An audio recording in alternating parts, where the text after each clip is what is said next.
Oi, eu sou a Manu, sou esposa do TJ, mãe do Miguel, da Melina e do Benjamin. Os três têm diagnóstico de autismo e algumas dificuldades que esse diagnóstico traz. A gente está hoje aqui juntos para conversar um pouquinho, mas antes disso eu vou pedir para eles se apresentarem. Quem vai primeiro?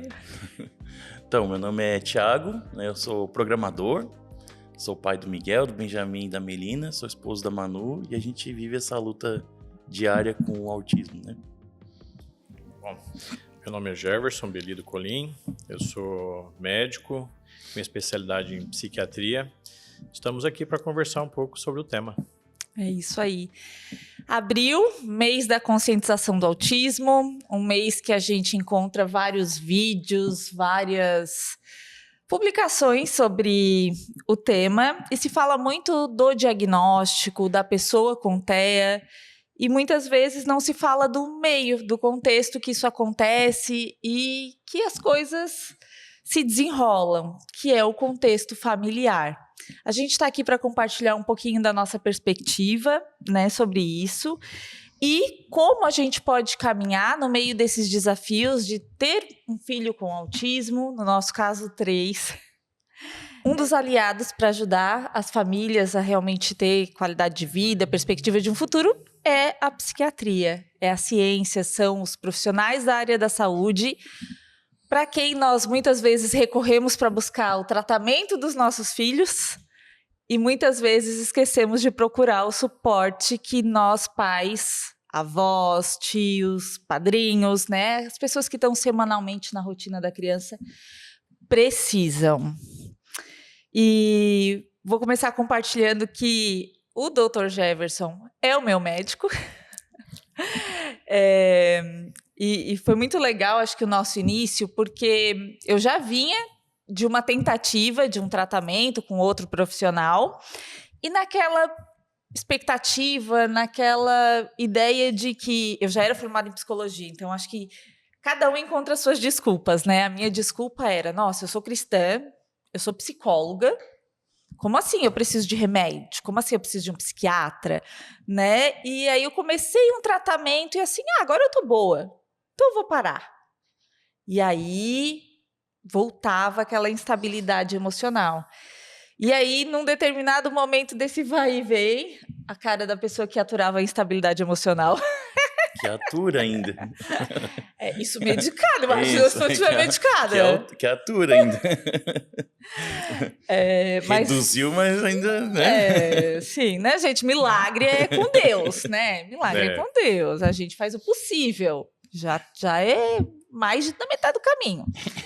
E aí, no meio dessas tentativas e dessa perspectiva de que não, né? Agora eu tô boa, vamos parar, e aí ficava ruim de novo, foi onde eu acabei encontrando nessa caminhada o Dr. Jefferson, que foi uma pessoa que abriu os meus olhos realmente para entender e respeitar os meus limites.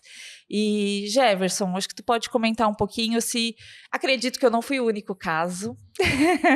Mães, pais, não só de crianças com deficiências, né? Eu acho que a maternidade em si, ela traz uma fase, uma perspectiva, assim, que a gente não é preparado, né? Não tem escola para isso.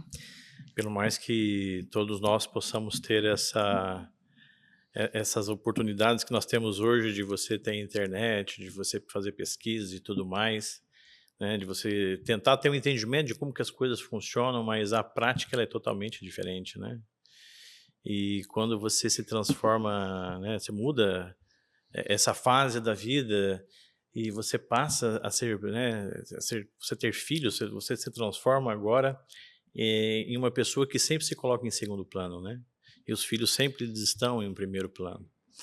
E não é só os pais, né, das crianças, né, com TEA, né? Acho que todos nós, de certas formas, sempre vamos colocar os nossos filhos em primeiro lugar e vamos deixar um pouquinho as nossas vidas sempre de lado, né? E isso é algo muito errado que nós fazemos, né? Porque se de fato nós amamos os nossos filhos, nós temos que entender que se nós estamos cuidando da nossa saúde, significa que também nós estamos cuidando dos nossos filhos. Porque para que nós possamos estar cuidando dos nossos filhos, nós precisamos estar bem, né? E nessa onda crescente, né, que nós estamos vendo, né, existe uma preocupação muito grande com as crianças, né? Como trata, como você vai conduzi-las, qual o tipo de medicamento, né? E pouco se fala sobre essa questão, né, da família, né? Como é que estão os pais dessas crianças, né? Como é que estão os avós, os tios, né? Como é que estão os amigos? E muitas das vezes nós negligenciamos isso. Fechamos os olhos apenas para a criança como se fosse ela um todo, né? Não que ela não seja a parte mais importante, né? Mas nós não podemos ter esse olhar apenas para a criança, mas sim aquilo que está ao seu redor também, né? Que o nosso ser, ele se define nas conexões, né, então assim, um pai e uma mãe que não estão bem, por mais que a gente pague, que a gente proporcione 40 horas de terapia por semana para a criança, se dentro de casa, se na figura que deveria ser a figura de proteção, de segurança, essa criança não encontra esse conforto, muito provavelmente esse tratamento não vai ter o efeito, né, a consequência esperada, assim. E até falando dessa dinâmica de família, uma coisa que a gente sempre conversa é assustador, assim, dentro da nossa realidade a gente observa isso, e algumas pesquisas isoladamente apontam essa probabilidade de um índice maior de divórcio dentro dos casamentos, dentro das famílias que têm crianças com diagnósticos, né, com deficiências, com autismo. E é bem fácil ficar casado assim, né, amor? Eu acho que o que acontece, assim, que é muito complicado no casamento é que quando os filhos vêm, né, como o doutor falou, ele vira agora o objetivo do casamento gira em torno da criança, principalmente quando recém-nascido, né, tem todo aquele cuidado, e a gente tinha 3, né, então, tipo assim, era cuidado triplo, né, era 3 mamadeiras por vez, tinha que dar 3 banhos, e tinha que dar 3 comidas, e tinha que fazer a comida, a Manu fazia tipo um panelão, fazia aquele panelão cheio de sopa, e aí dava aquela sopa às crianças, e o dia girava em torno de manter eles alimentados, limpos, né? Manter vivos. Manter vivos, né? Manter eles vivos. Então, assim, é uma loucura. E aí, e aí, no início é muito assim, e depois, conforme as crianças vão crescendo, tem outras demandas, mas é importante para o casal começar a retomar quem eles eram antes dos filhos, né? Não que agora vai viver como se não tivesse filhos, mas comece a olhar um para o outro novamente, né? Novamente como um casal, e a gente aprende isso muito na igreja, né? Com a palavra de Deus, que fala do casamento de uma só carne. E aí a gente tem que começar a olhar um para o outro novamente como se fosse um. Nós somos um e nós estamos juntos nessa batalha aqui com essas crianças, com todo mundo aqui, e nós estamos juntos.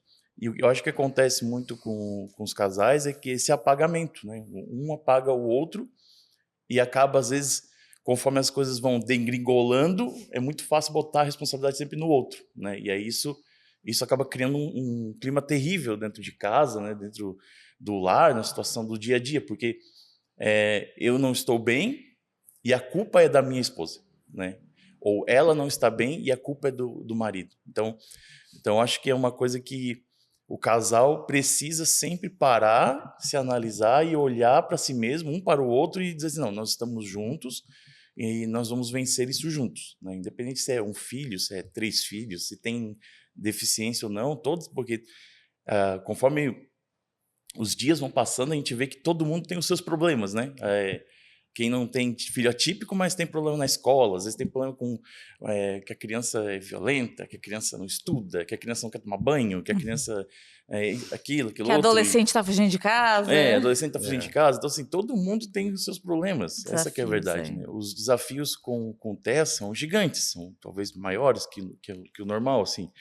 Mas problema todo mundo tem. E a gente sempre olha para o nosso problema como se fosse o maior problema. Então, acho que o maior desafio do casamento é fazer esse resgate. Voltar, né? Voltar a se olhar e se respeitar como era antes de ter filhos, né?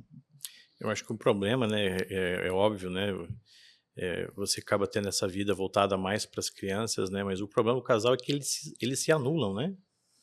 Agora, uma criança chega em casa, vocês que chegaram com 3, né? Uhum. Chegaram com força total, né?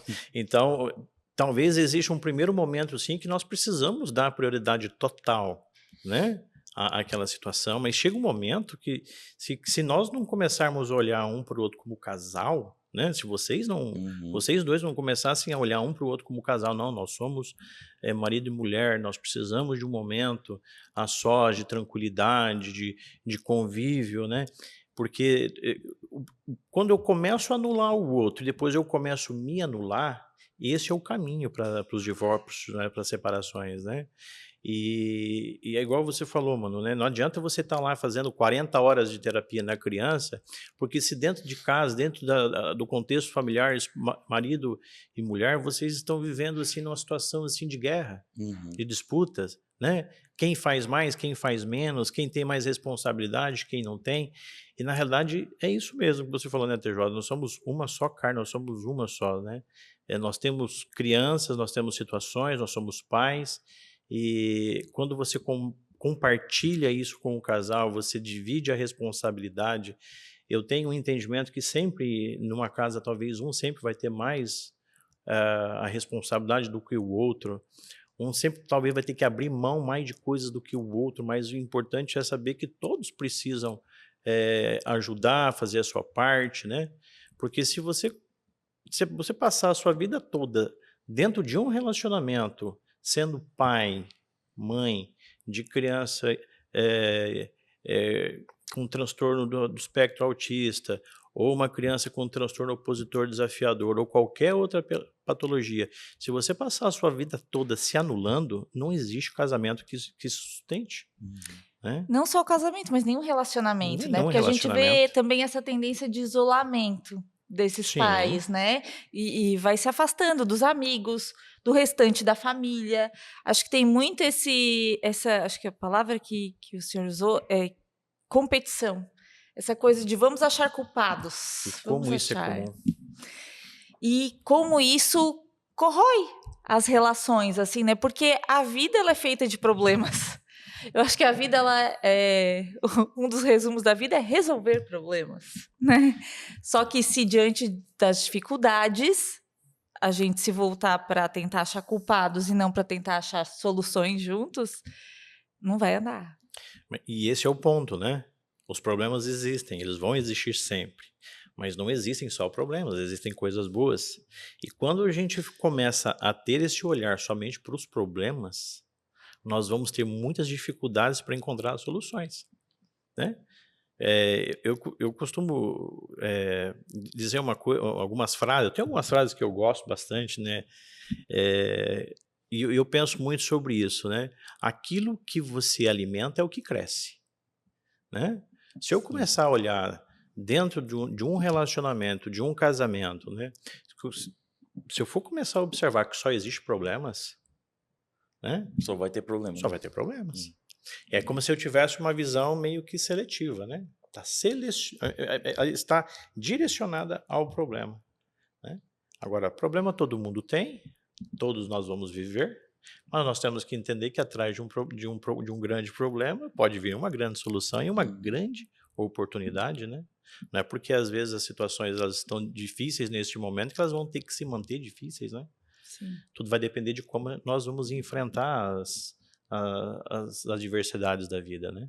É nessa de achar a solução que a Manu montou a clínica, né? E hoje eu de fora olhando, vejo a Manu até profissionalmente muito mais realizada do que ela era antes, né? De ter as crianças, ter diagnóstico, né? Porque através da busca por soluções para as nossas crianças, a Manu chegou à conclusão de que isso não existia na região, não tínhamos para onde correr.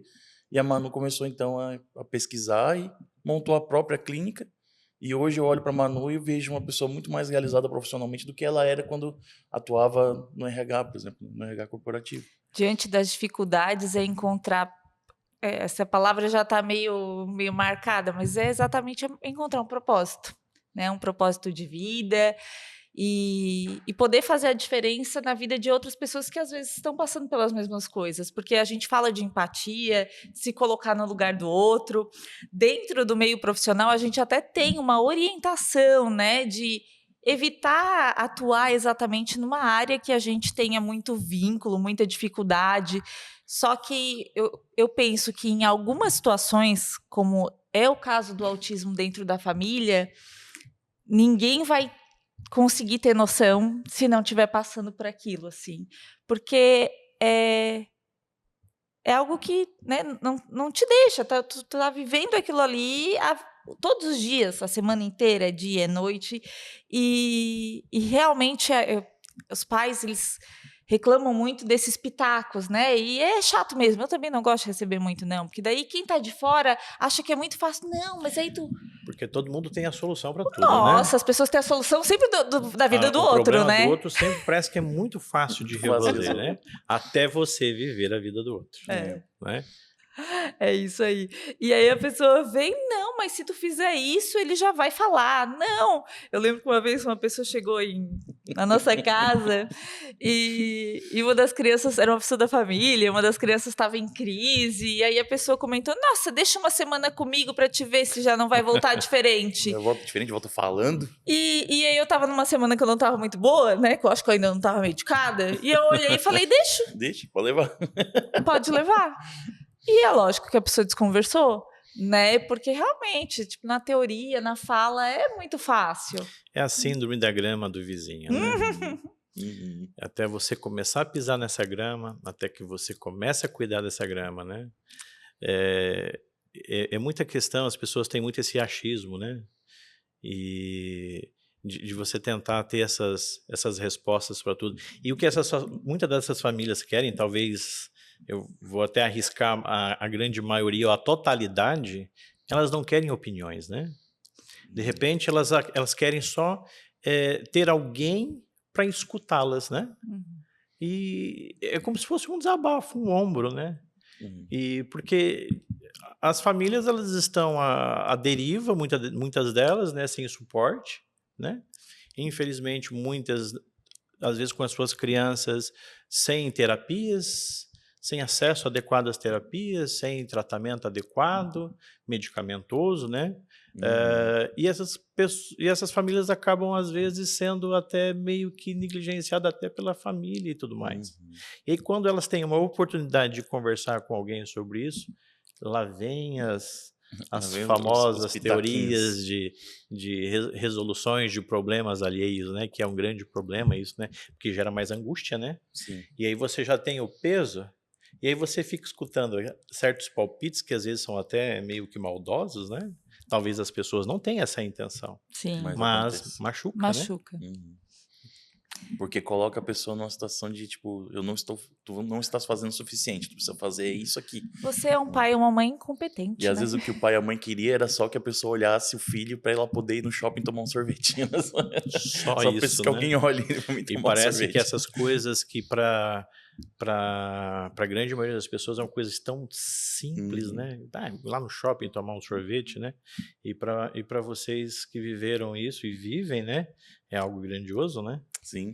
Nossa, eu vou ao shopping, eu vou ficar 1 hora chupando sorvete, andando à toa, sem fazer nada, né? Sem pensar, sem ter que pensar se o menino vai fugir, se a criança vai sair correndo.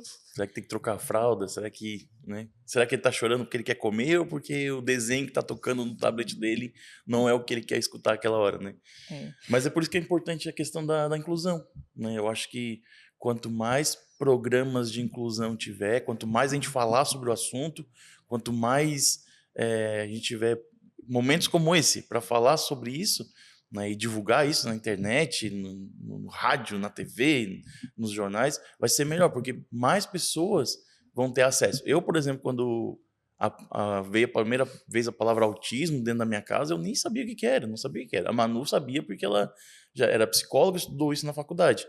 Eu, como programador, não sabia o que era isso. Depois eu entendi que tinha um filme bem antigo que eu tinha visto que tinha um menino que era autista. Mas, tipo assim, eu acho que nem naquele filme era falado isso. Então, tipo assim, agora, né, agora está sendo mais divulgado, mas ainda assim há um desconhecimento muito grande. né, sobre o que é o autismo, como funciona, né, que o autista, nenhum autista é igual. Tem um monte de coisas que precisam ser mais divulgadas e esses processos de inclusão são importantes, porque a partir do momento que há informação, as pessoas começam a ter mais empatia, elas começam a olhar com outro olhar. Antigamente, uma criança jogada no chão num supermercado era só uma criança com birra. Hoje em dia, muitas pessoas já olham tipo assim, opa, peraí, talvez essa criança seja um autista, talvez essa criança tenha TOD, talvez tenha algum transtorno e a mãe está precisando de ajuda. Aconteceu com a Manu, inclusive, outro dia num supermercado, acho que a Melina, Acho né? que foi no shopping, né? No shopping com a Melina, no supermercado com a Melina. Eu sei que teve uma situação Acho que teve que mais de uma deles, situação. mas que teve uma pessoa que chegou com muita empatia e ofereceu para ajudar. Não, tu precisa que eu segure ele? Tu quer que eu faça alguma coisa? Eu só precisava que a pessoa levasse minha bolsa até o elevador junto comigo. Foi isso que a pessoa fez e foi Perfeito. ótimo. É isso. Eu vi um vídeo semelhante a esse que você falou, TJ. A criança ela estava no meio do shopping,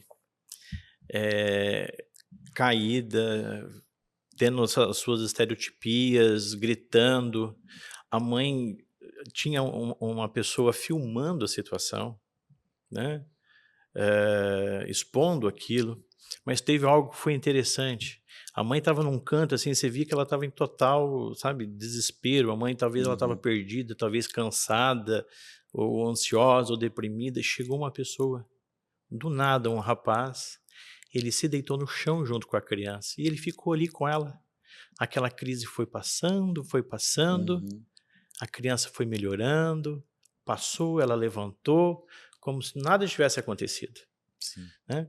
Então, por isso que é importante isso, né? Você não julgar, né? Você ter o conhecimento de que hoje nós precisamos cada vez mais buscar, né?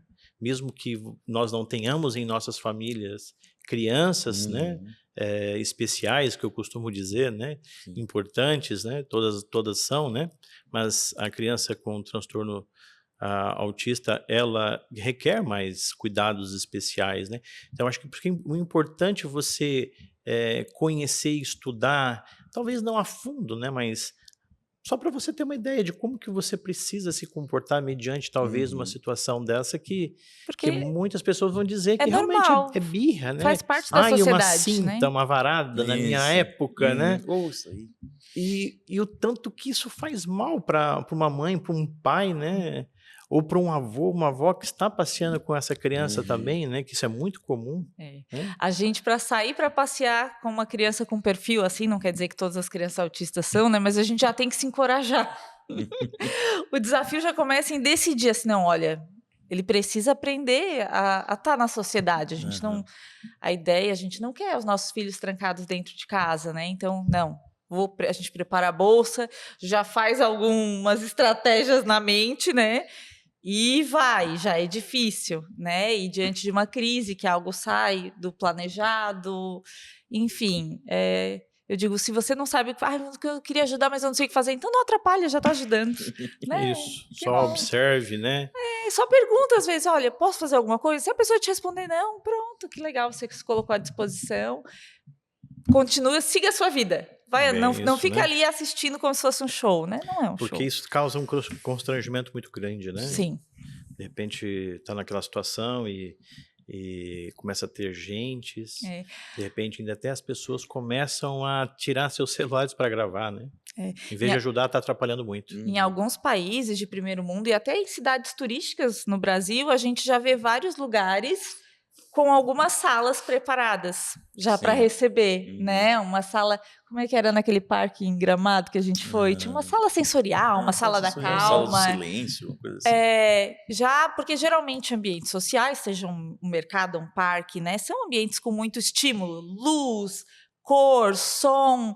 E muitas vezes essas crianças sobrecarregam, né? E não só criança, né? A gente tem hábito de falar criança, mas até adolescentes, adultos, né? Os nossos já tá quase na fase de falar criança, já estão quase 10. Quase 10 já.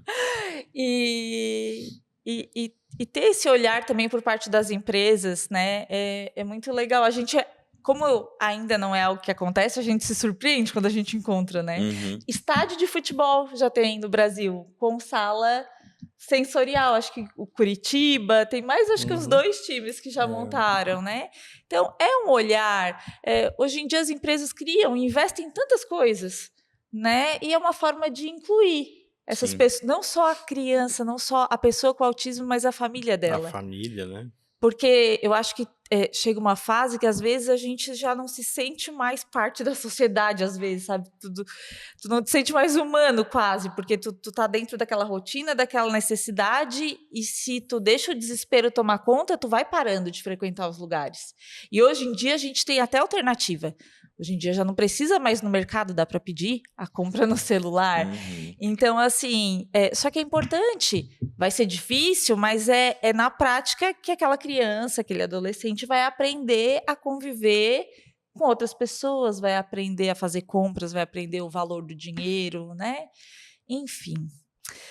Mas eu estava me lembrando de outra coisa, que existe essa barreira da falta de informação, que o mês da conscientização do autismo é para isso, para levar informação, né? Onde as pessoas precisam estudar um pouquinho, assistir um vídeo, tirar um tempinho, porque vai encontrar, isso faz parte da sociedade, né? Mas eu acho que existe outra barreira que a gente tem visto surgir agora, que tem pessoas que acham que diagnósticos, transtornos psiquiátricos são moda, né? Verdade. E aí, ai, nossa, não, tudo é frescura, é moda. Esses dias eu ri com um Reels de uma advogada, assim, né? Das pessoas, a pessoa quer o diagnóstico de autismo para ter os benefícios. E a advogada, gente, que benefício? Que benefício. Alguém me lista, por favor, porque, né? Para ter acesso a algum recurso no sentido financeiro do governo, a pessoa tem que comprovar que ela é miserável do miserável, assim. Se a pessoa tiver um filho só e Bolsa Família, é capaz de ela já não ter direito. Porque realmente esses benefícios, né, para pessoas com deficiência são muito limitados. E aí, transtornos psiquiátricos são moda ultimamente, doutor?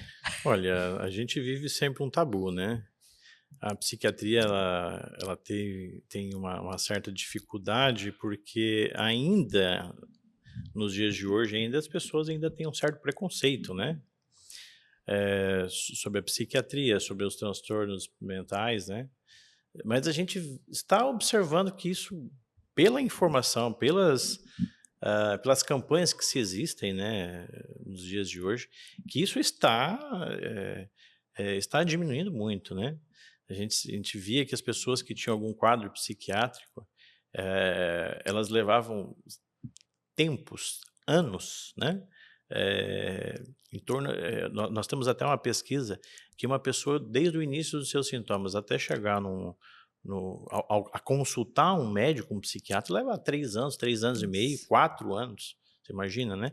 E é uma coisa que a gente não vai ver quando existe isso com uma diabetes, né? Uma pessoa com uma pressão alta. Quem é que vai ficar com uma pressão alta lá 200 por 120, né? Você já vai correr para o cardiologista, né? Mas ainda hoje existe muito esse tabu. Mas está tendo, sim, uma questão de como é que nós vamos poder dizer isso, né? Movimento? Um entendimento que as pessoas estão tendo que elas precisam buscar, né? De forma mais precoce, né? E até mesmo priorizar, né? Saúde mental. Esses anos atrás eu vi até uma coisa interessante, sabe, que não era comum. A paciente estava aguardando a consulta, né? E aí ela tirou foto assim, acho que no local lá do consultório, e aí ela colocou assim no Instagram, né? Cuidando da minha saúde mental, porque isso é importante. Falei, caramba, né? A gente não via essas coisas antigamente, agora as pessoas não estão tinham vergonha, mais com né? esse medo de assumir, né, as suas necessidades, que você está passando com um problema, né? Que você precisa de ajuda. E lógico que tem aqueles outros, né, que fazem questão, né, de colocar os seus problemas, né? Tem aqueles que são Parece que aquilo sintoma, né? algo bom para a vida dela. Nossa, eu tenho um problema psiquiátrico, né? Na realidade, o ser humano sempre é uma caixinha de surpresa, né? A glamorização da doença psiquiátrica, né? Criando um glamour em torno de algo que Tudo bem, acontece, é normal, preciso tratar, mas ninguém posta assim, olha, estou infartando, né? É bem isso. Né? E também porque a psiquiatria ela sofreu muito as questões assim de termos pejorativos, né? Ah, Sim. você é um bipolar, você é louco, né? Uhum. Você é um esquizofrênico, né? E como uma forma de ofender uma pessoa, porque ninguém chama por um outro, ah, você é um diabético, você é um Sim. hipertenso, né? Então criou-se aquele mito de que a psiquiatria era uma especialidade para loucos, né? Uhum.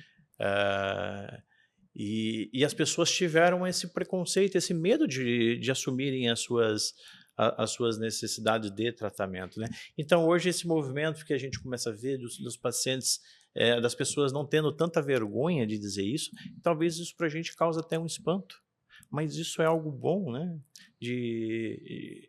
Nós vemos hoje, né?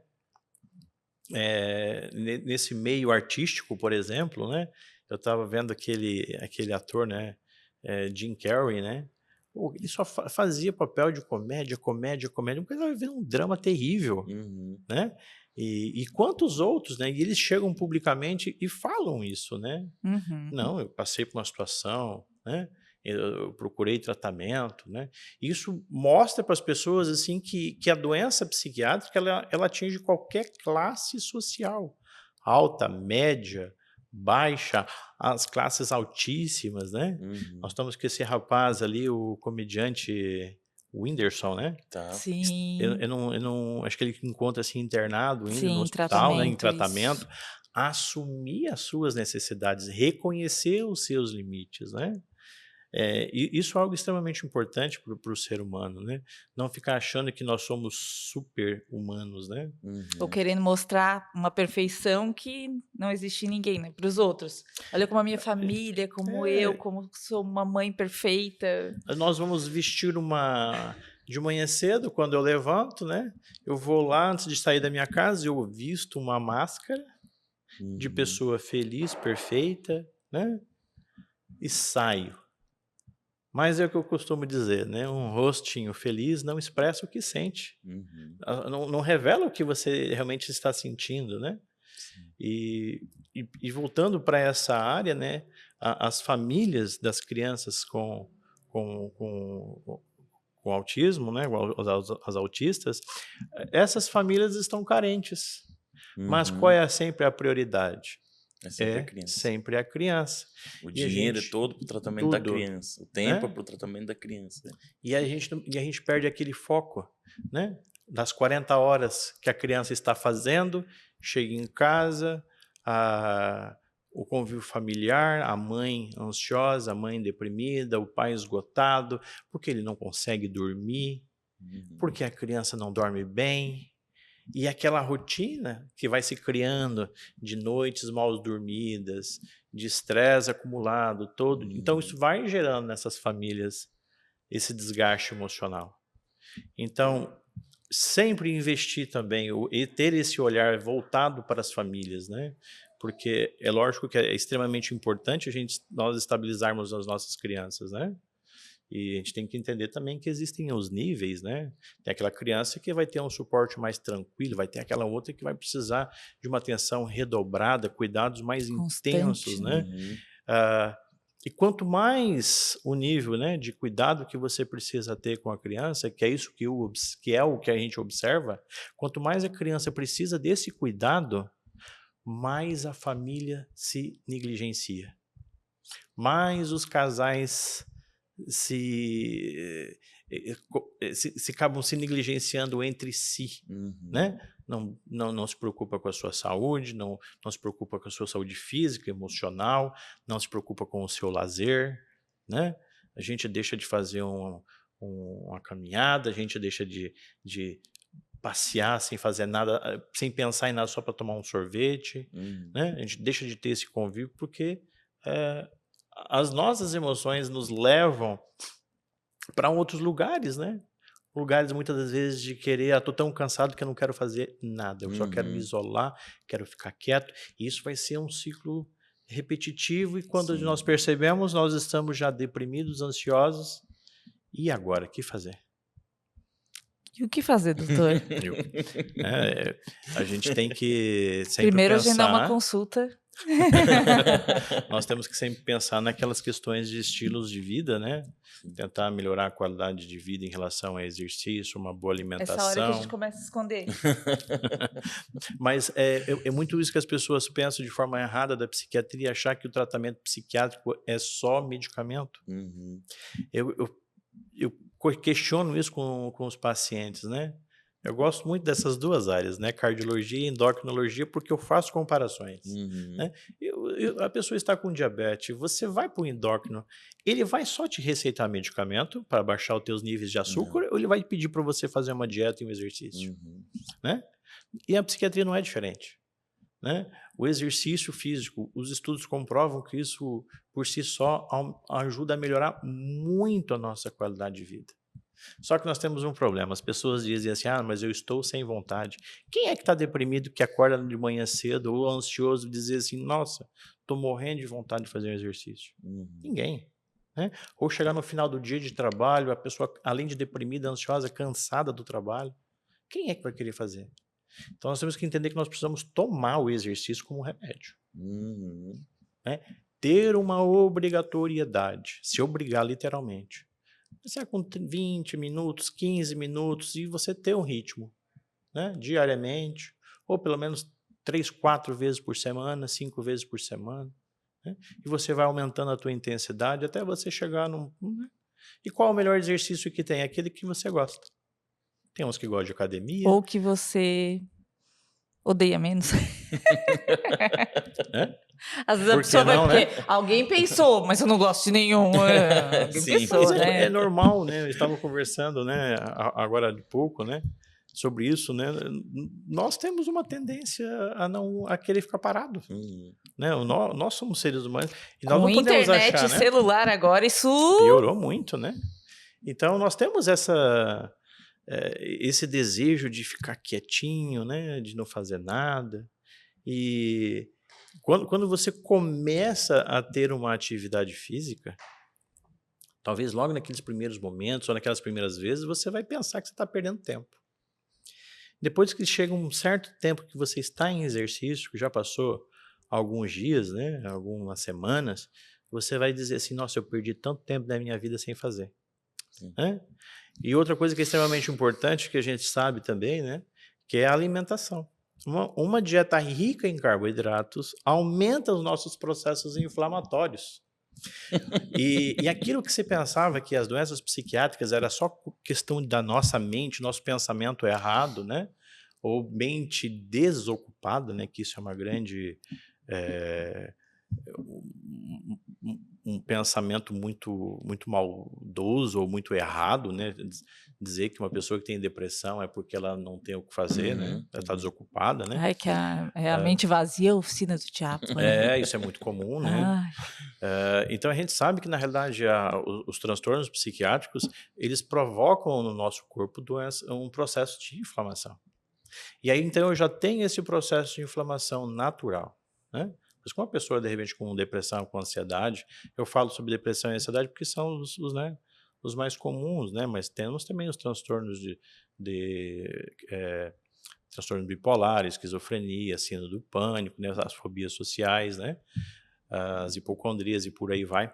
Então, se nós já temos um processo inflamatório provocado pela doença, ficarmos ingerindo altas concentrações de carboidratos e açúcares, né? Nós temos uma tendência a aumentar esse processo. Né? Então, doutor, muito bom. E aí, caminhando para o final, eu te pergunto, para quem está ouvindo, em que momento, após a gente receber o diagnóstico dos nossos filhos, a gente deve procurar por ajuda? Tá muito bom isso, né? A gente tem o entendimento de que não é porque eu tenho um diagnóstico de uma criança, né, de um filho com autismo, né, que eu vou ter que sair por aí me tratando, né? Isso é um ponto, né? Eu sempre digo assim que o suporte psiquiátrico, psicológico, né, ele deve acontecer quando aqueles sintomas que você passa a viver, né, após um diagnóstico, após uma situação da qual você está vivendo, começa a interferir diretamente na sua vida. né? Quando você começa a ter perda de qualidade de vida, né? Seja na área pessoal, profissional, né? Financeira. Então, quando a situação da qual você está vivendo, você está percebendo que você está perdendo o controle daquilo. E muitas das vezes também, eu percebo assim que pessoas que estão em redor, né, daquela família, que muitas das vezes aquela pessoa que recebeu o diagnóstico do seu filho, que está vivendo uma situação, ela entrou num looping, né, num espiral de queda livre, e ela não percebe, e ela começa a achar que aquilo que ela vive agora é o normal. É como se fosse um comodismo. Aceita a tristeza profunda como que dói se... menos. Que eu escuto muito isso. Aceita que dói menos. Meu Deus, nós não podemos ter esse entendimento, né? Existe muito para viver, né? Com certeza, e não é porque nós tivemos uma situação, né, um diagnóstico, seja ele qual for, dentro da nossa casa, que nós agora somos obrigados a viver com um quadro psiquiátrico o resto da nossa vida, né? Então procure ajuda. Nós sabemos que é difícil, às vezes o diagnóstico inicial, né, da criança com TEA, a gente sabe que isso gera uma angústia nas famílias, né? Mas é importante que as pessoas saibam que elas não estão sozinhas, que hoje nós temos redes de apoios, né? A internet nos trouxe uma condição melhor de entendimento para tudo isso, e nós não temos que ter mais essa questão, né, de ficar sofrendo. É lógico, nem todo sofrimento, nem toda angústia merece tratamento medicamentoso, porque às vezes só o fato de você estar muitas das vezes fazendo terapia, buscar um psicólogo, isso já vai te dar um suporte muito grande, né? E muitas das vezes isso vai te levar a não ter que tomar medicamento. Quanto antes procurar, melhor. Diante da necessidade, melhor. Sempre, né? Tudo aquilo que você trata, tudo aquilo que você evita no início, vai evitar sempre as complicações, né? Que é o que a gente busca na psiquiatria, né? Às vezes eu dou esse exemplo para as pessoas no consultório. Você imagina você construindo um edifício, embaixo dele tem um desvio você está levantando ele, mas ele tem uma pequena inclinação de 2 centímetros. Mas quando esse prédio tiver 100 metros de altura, quantos centímetros vai ter de inclinação? Então, pequenas coisas que a gente corrige no início vai evitar complicações no futuro. E para a gente encerrar, um recado? Um recado? Eu primeiro? Para as famílias, pode ser. Então, vou falar para você que é pai, olha para aquela câmera lá, né? Você que é pai, você recebeu o diagnóstico agora, né? Recebi um diagnóstico, meu filho está no transtorno do espectro autista. Primeira coisa, não se apavore, né? Primeiro, que a ciência está evoluindo muito, existem técnicas, existem terapias, existem várias coisas que a gente pode buscar para auxiliar no desenvolvimento dessa criança. Dependendo do nível, dependendo das comorbidades associadas, esse desenvolvimento vai ser maior, vai ser menor, vai ser com ou menos complicações, mas o ponto é, você não pode desistir. Você não pode fugir, não é hora de sair para comprar cigarro. E não voltar. É hora de se juntar com a sua esposa, junte com a pessoa que você está junto e abrace essa criança, ame-a de todo o coração. Deus tem um propósito em todas as coisas, então nada é por acaso. Uma criança não nasce com autismo por causa de um erro de Deus, ela não nasce com autismo porque é culpa da mulher, porque é culpa da genética de não sei quem. A culpa não existe culpados. Deus tem propósito em todas as coisas. Então Deus faz as coisas perfeitas do jeito dele. Então agora o momento é acalmar, se juntar com a sua esposa, tomar decisões corretas e juntos de preferência, né? Para que não haja brigas, né? Para que uma coisa que a gente aprendeu com o tempo, conforme foram se desenvolvendo e conforme a gente foi vendo que o desenvolvimento deles não era como a gente esperava que seria, mesmo dentro do espectro, é a gente parar de se preocupar com coisas, com besteirinhas, porque vai ter coisas maiores para a gente se preocupar. Então, Às vezes a pia vai ficar cheia de louça, às vezes o chão vai ficar por varrer, às vezes a cama vai ficar por fazer, porque essas coisas desceram alguns degraus agora na prioridade do dia a dia.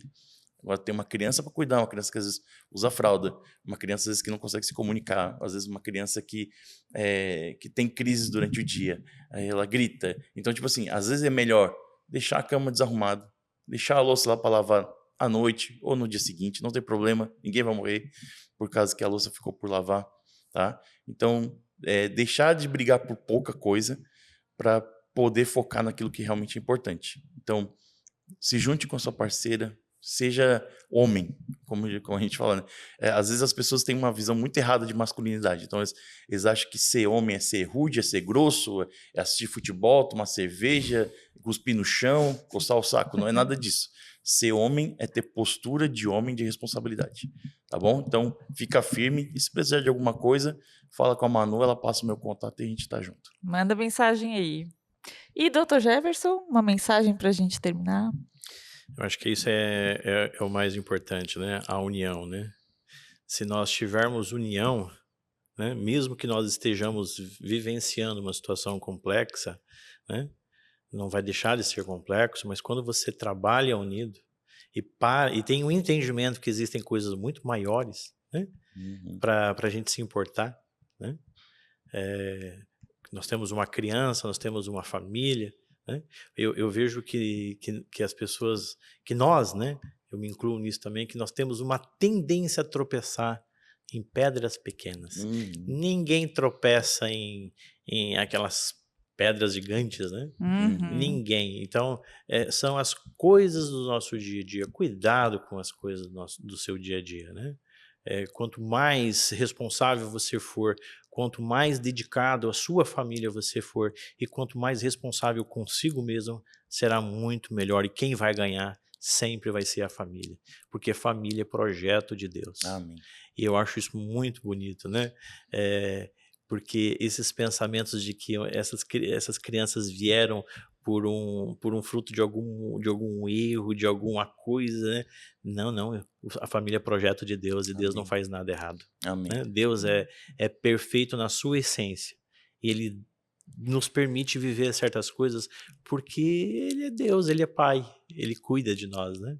Então, fique firme, Deus seja com cada um de vocês e se precisar realmente de apoio, procure ajuda.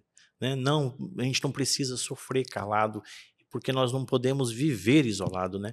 Nós temos que viver em comunidade, em comunhão com os outros, né? Nos ajudando mutuamente, né? Amém. É isso aí. Se eu Pode puder fazer o apelo já que alguém vai se converter hoje aí. Certeza. E tem muitas mensagens, né, que a gente poderia deixar, mas para encerrar, eu acho que realmente cuide de você. O seu filho muito provavelmente não vai ter você para sempre, então não acho que você vai dar conta de todas as coisas sozinho. Não acho que você vai ser suficiente. Nós precisamos buscar pessoas. Às vezes vão ser as pessoas que a gente menos espera. Às vezes você não vai ficar decepcionado com uma ou duas pessoas, com algum familiar, mas não se prenda a essa decepção.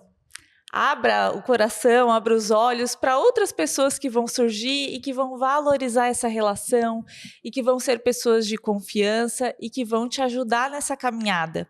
E diminua suas expectativas. Muita coisa está aqui, né, doutor? Muita coisa.